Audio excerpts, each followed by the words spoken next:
Hey guys, it's Bscat here for another movie review. Also, if you're watching on True Juggalos 2.0, I think this is like the third one, I don't know. We're here with Troublemaker, and tonight we are reviewing A Quiet Place Part 2. If you watched Friday's video, I reviewed A Quiet Place Part 1. So this movie, actually, do you want to talk about your review first? Quiet Place Part 2. Yeah, give me a second. He's just eating A&W, the sponsor of this video. Not Guilty Clothing, another sponsor. Alright, so I get to review first. Yes, you do. So first and foremost, this movie is fucking dope. Like, it's really dope. I really enjoyed it. Actually, hold up. Let's talk about this. Okay, so we went to two different theaters today.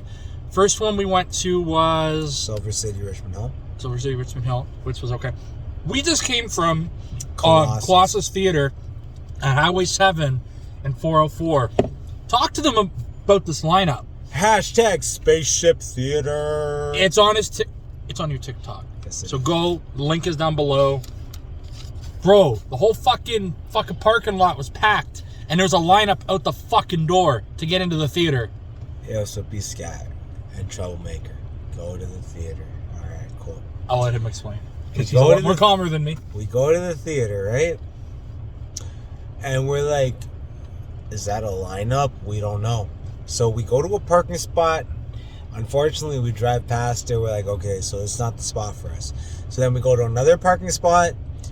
There's a car parked in it. It was hidden. Well, then we turn the corner. We drive up the street. Then we drive up the lot. Sorry, Parking lot. And then we turn right again. We found a parking spot. Cool. Walk up to the cinema. What's happening? There's a lineup. I have not seen a lineup for a movie since Harry Potter in 2007 or 2006. And this was outside the theater, like outside the building. And I have not seen that type of lineup since that time frame. Wow. Anyways, so we finally got in the theater. Bscat, Troublemaker were like, hey man, I feel like we're gonna miss the trailers or 4 minutes of the film, yada yada yada. We got in there.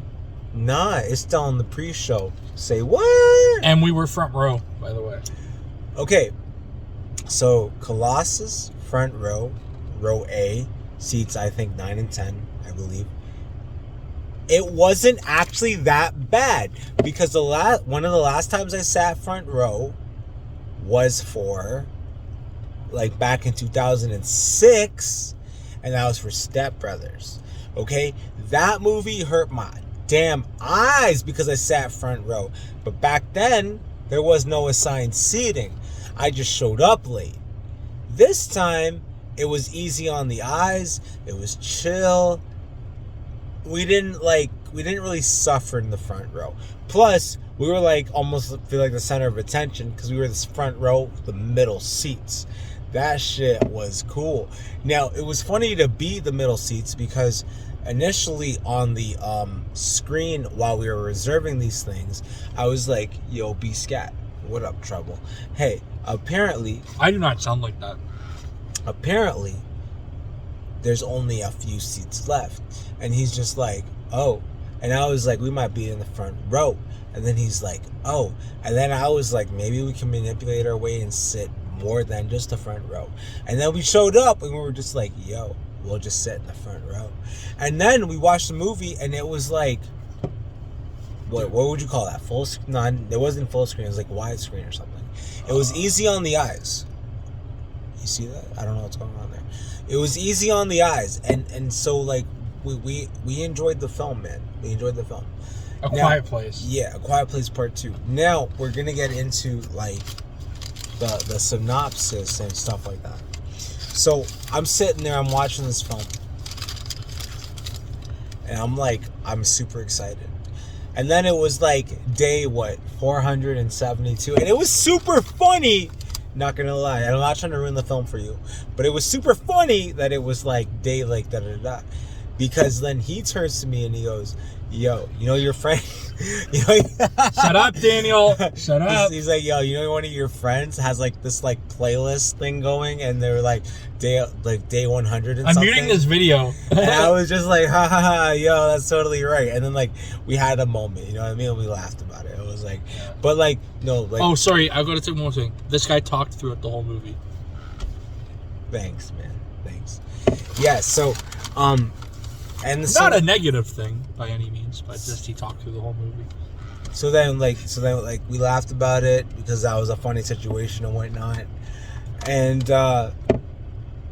yeah, so like throughout the film, I'm not gonna lie, it was like that type of vibe. Like you kind of like you ever watch one of those horror movies and you're just like, yo, and then you're like, yo, I gotta reach over to my homie and be like, blah blah blah, censorship, whatever, and then he laughs and then I laugh and then we go back to paying attention to the film.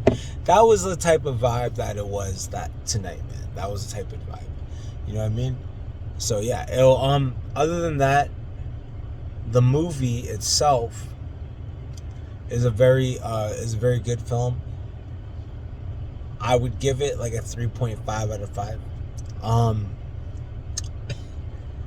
I think part 1 was probably a little stronger. Part 2 was super interesting because it showed you the origin, so like the prequel to this entire situation, or a prequel to the prequel. You know, it's just trying to be calm, trying to show you that people can be chilling out, doing their everyday lifestyle, and then boom, something crazy happened in the sky, and then all of a sudden you have to survive the next 400 some odd days plus. So at the end of the day, man, like this movie is about survival tactics. It's almost like watching an extension of The Walking Dead, which yes. I don't watch. Me neither. It's almost like, but I know the premise. It's almost like one of those movies that predicts the future of apocalyptic scenarios. And but the acting is sharp and it's good, so I say y'all should watch it. Like that's my prediction for you guys. One of my favorite scenes. I have a few different favorite scenes, but pretty much like one of my favorite scenes would have to be like the girl ends up on, like, so the daughter ends up on the train, and she comes face to face with one of those creatures who I kind of like threw out there to him, like throughout the film. I was like, yo, this creature is like a cross between like a Death Note monster and Venom. And then the fact that their weakness is supersonic vibes, that's like a creature from outer space. So it's almost like that was like either something planted in the minds of creators way back in the day, that aliens from outer space would actually react in a defensive manner to supersonic sounds, or they just assumed it for some unknown reason, and so they decided to put that in the film. But I adapted to that sort of adaptation by watching like Spider-Man, Ultimate Spider-Man, you know, I'm talking about the cartoons and stuff. But yeah, so I enjoyed this film, and like my favorite part was like the daughter defending herself on the train and then using like almost like a wireless speaker to enhance the supersonic sounds of a earpiece, I believe it was, to throw off the monster, and they go all haywire. So at least, you know, some people knew a line of defense from the monster and the creature. So like that shit is cool. So yeah, that's pretty much my review, and I'm gonna give the floor to Bscat. Woo-woo. Thank you. So yeah, so basically, as you guys know, I watched the first movie the other day. So this movie, like the first one, is also, but actually, sorry, this movie, there is actually dialogue in it. There is like a bit of a sign language, except they got subtitles, so that's pretty good. Yeah, so this movie reminded me of of like The Last of Us, because it kind of has the same premise.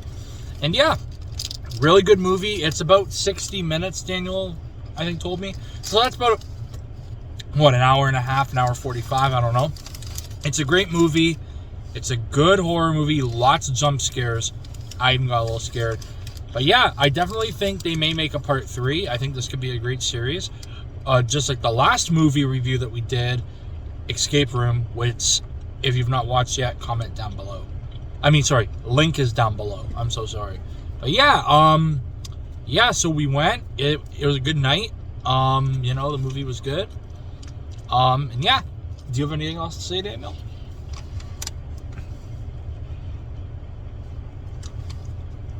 If you guys are running movies, in my opinion, starting after 11,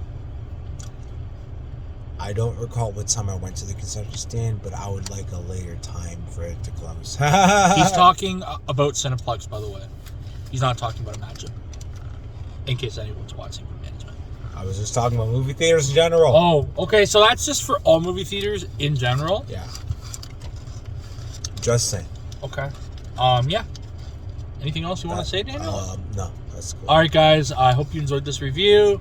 Have a great night. Peace.